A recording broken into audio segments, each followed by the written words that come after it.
খোদার কসম বাংলাদেশে আর কোনো এরশাদের জন্ম হবে না, নিশ্চিত থাকেন আপনারা।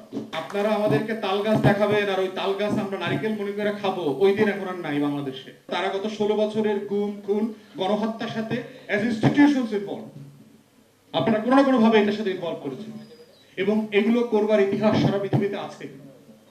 ক্ষমা চাইলে ছোট হয় না, ইনস্টিটিউশনকে রিফর্ম করতে আগে রিগ্রেট করতে হয়, yes mistakes have been done and we are sorry for it. আমরা রিভিউ করছি, ইনভেস্টিগেট করব, করে আমরা যারা যারা বিচারের মুখোমুখি হওয়া দরকার তাদের বিচার করব, and then we shall move forward.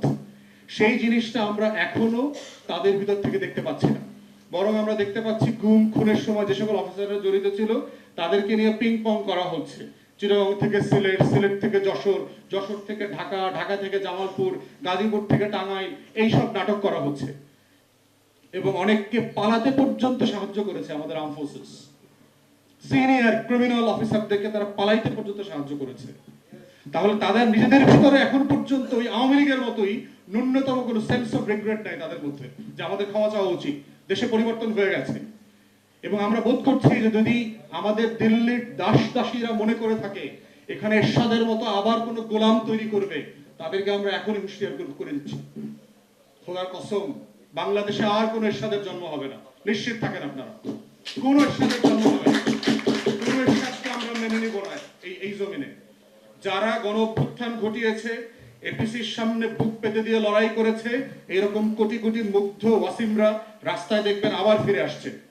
অতএব সেই ধরনের দুঃসাহস করবার জন্য ন্যূনতম চেষ্টা করবেন না আপনারা। বাংলাদেশের স্পিরিট হচ্ছে নতুন করে রিফর্ম করা, রিকনস্ট্রাক্ট করার হচ্ছে স্পিরিট। সেই স্পিরিটকে আপনারা ধারণ করবেন, এটাই আমরা আশা করি।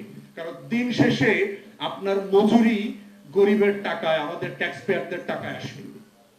আপনাদের দিল্লি থেকে বেতন দেয় না, ট্যাক্স বাংলাদেশের ট্যাক্স পেয়াররা আপনাদেরকে বেতন দেয়, আপনাদের আবাসনের বাড়ি দেয়, তারপরে ডিওএইচএস এর বড় বড় লাক্সারিয়াস ফ্ল্যাট প্লট অ্যাপার্টমেন্টের ব্যবস্থা করে দিয়েছে আপনাদেরকে। জলসিরিয়ার পূর্বাচলের টাকা এই দেশের রিকশাওয়ালারা, টং দোকানদাররা, কৃষকরা, জেলেরা দিছে। এটা আপনাদের কৃতজ্ঞ থাকা উচিত।